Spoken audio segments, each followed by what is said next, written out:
Well, hey everybody, it's Chris DeFiorio with Keys to the Shop, and welcome to another edition of Shift Break. Today's episode is brought to you by La Marzocco. They've been making espresso machines by hand in Florence since 1927. Dependability, innovation, beauty, these are just a few of the things that they are known for, and they've based their entire reputation on serving the needs of coffee shops around the world. With innovation like the KB90 espresso machine with straight-in portafilter locking technology, machines like the Linea PB with the classic Linea profile, but all of the technological advances of espresso extraction accuracy that today's baristas look for, and then lots of derivations of different types of machines like this across La Marzocco's offerings.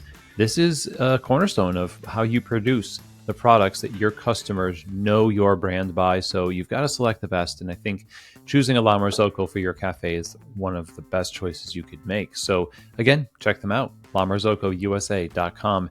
Also, rattleware.com is another sponsor here at Shift Break, and they are all about small wares that work, small wares you can count on. Kind of a theme here, counting on things, right? Being able to count on the functionality of something as simple as a whisk, as simple as a pitcher or a knockbox and that kind of stuff. Small wares sometimes are an afterthought, but it's the thing that they think about the most at Rattleware, and that's why it works the way it does. They want to support you showcasing your best work through smallware. So check them out if you're in the market for smallwares, and honestly, who's not? Over at rattleware.com. Now, today, I wanted to talk about another thing that kind of came up at Coffee Fest. This week, earlier episode 532, we talked about the idea of hospitality first. Now, I think I want to talk about the myth of saturation in the industry because, it is Coffee Fest and there are a lot of people opening coffee shops. Hey, we're thinking about opening a coffee shop. We got to learn about coffee shops. So I want to open one, but it's really a saturated market. Or maybe you are a operator who has a coffee shop and you think, I'm ready. I'm ready to scale to the next level of operations. Want to have a second cafe. We've got someone who wants to be a manager. I want to grow my team.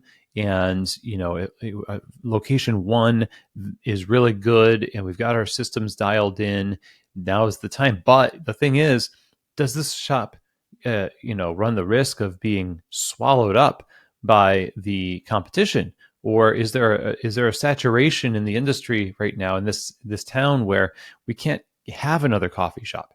And for a lot of people, that is one of the determining factors that makes them not do the next right step for them, if indeed that is the right step for you. So the industry is really not saturated the way you think. If the presence of a physical coffee bar space is what you mean by saturation, then yes, okay, there is a physical location of a place that purports to sell coffee, right? They serve a espresso, a macchiato, a cappuccino, and etc. They're a coffee shop, okay? But even in a place as densely packed as New York City, or choose your urban environment that has coffee shops on every corner, it's not saturated. It's not saturated in a meaningful way. Here's what I mean. Even though there might be a physical shop there, it doesn't mean that they deliver a good experience. It just means it's almost like a placeholder. It's a potentiality. They could offer great service, but when we see them, we're like, there's a coffee shop there. Case closed, close the book, we're done. That's a saturation point. But what customers are actually looking for is not just the physical coffee shop, but the coffee shop experience. And in this way, I think we are undersaturated, way undersaturated with good experiences. We have plenty of coffee shops, but do we have plenty of good experiences in those shops? The question you have to ask yourself is, are these cafes offering something valuable in terms of the experience? And yes, customers will go there, but really, there is something that a customer wants in the experience that they always have to compromise on when they go to the physical location of a coffee shop and don't necessarily get the experience they were hoping for. we've talked about this. We promise so much when it comes to coffee shops and the marketing we put on social media and everything else. And then the experience is just kind of like, it's very clickbaity, the way that we market our coffee shops, and it's very lackluster what we deliver to them. And in this way, you shouldn't be swayed by the idea that because there are many locations of physical, places that call themselves coffee shops, that you are in any meaningful way saturated with options that customers resonate with. Customers resonating meaning they identify something within themselves that you offer that draws them over and over again in a sustainable way. That's usually a combination of the product, the hospitality, and the care of the place and the connections you make. And this is now an opportunity for us. Now, it's easy to open a coffee shop these days if you have time and the loans. And I wouldn't say easy, it is work, of course, but the harder part is sustaining that business, making the right decisions beforehand. Even when you're opening a second location, you have the opportunity to create something better than your first location. Learning lessons from what you've gone through with the first location makes this second location not just another coffee shop, but a place that delivers on the promises that coffee shops promise but don't deliver. And that value proposition is something that should propel you. It should be the thing that you focus on the most, focusing on the craft of operations, the means of delivering experiences. It's all well and good to have, a passion for coffee and a passion for, this, we cup coffees and we want to develop an understanding of the science and the product itself. But really, if you want to offer somebody a great experience, you need to be more of a passionate person towards the interworkings of systems and bringing it all together and harmonizing the elements and creating an experience that truly is leveling up for the industry and for the customers the experience of a coffee shop. We are ripe for this right now. We think we're so advanced in coffee because there are so many coffee shops and places to go to get coffee, but there aren't as many places to go to get coffee that are good in a sense that makes something worth writing home about, worth inviting your friends over. Come see this great coffee shop I found. How amazing it is. There's something about it. The people there are so kind and friendly. The coffee's always delicious. It's comfortable. They have great music. The bathroom's clean. You just fill in the blanks for all the stuff that you really want to see. But often you get to this location of a coffee shop and it just feels like you're being churned or herded like cattle. And there's not a connection. There's issues. Now, those issues are able to be removed by us as we pay attention to and become students of people and their experiences and delivering to them better experiences. It's not always the case that we need to deliver some kind of better latte art or a better offering of coffee as a way to innovate good experiences. We tend to think that way because we get into coffee for a passion for coffee, but then we answer every question about why our business is or isn't working with new drinks, flavor descriptors, and latte art or flights of coffee and things like this. We stay on the surface when it's really something integral to the business. It's foundational. It's about delivering a point of connection. It's about the way you hire.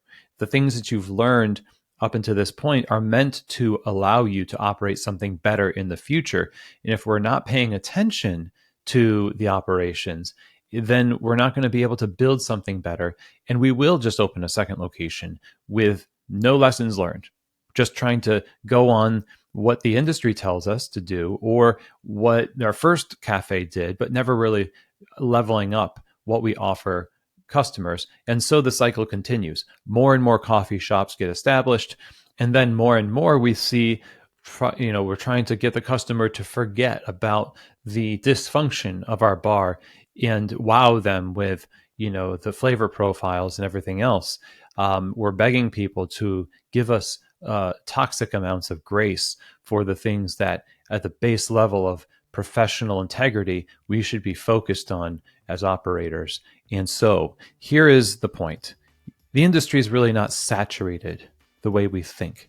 So don't believe that there's no room for another coffee shop.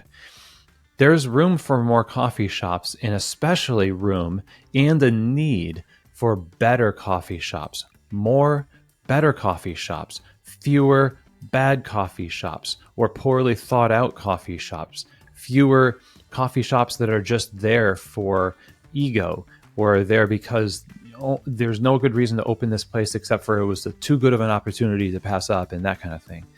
We need to really think about the ripple effect that opening a cafe has, and are you contributing to the healing process in customers' perception of coffee shops? In other words, people feeling like they've been hurt by coffee in the past, they come into your cafe, you're either going to prove them right. Yeah, I knew I was wrong to trust the barista. I knew I was wrong to trust this cafe to do this well.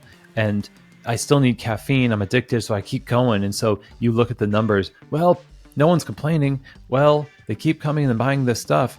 But it's a hollow victory because they're not really enthused. They're not really excited. They're just, settling. They're settling for what you have delivered. And that's why we have to have a high standard for ourselves. We've got to look at this as an opportunity to level up our hospitality, our quality, and focus ourselves on delivering better coffee shop experiences. And in terms, again, of saturation, don't see it from the perspective of physical locations. See it from the perspective of delivery of a great experience. There's lots of room for more of those, and maybe that's something that you're going to deliver to the industry. And we really do need you if that's the case. So that's all I have to say today. I hope that makes sense. And maybe that changed the way you think about opportunities in the industry. And that'd be great if it did. So thanks again, everybody, for joining me. And as always, we'll see you here next week on another edition of Shift Break, from Keys to the Shop.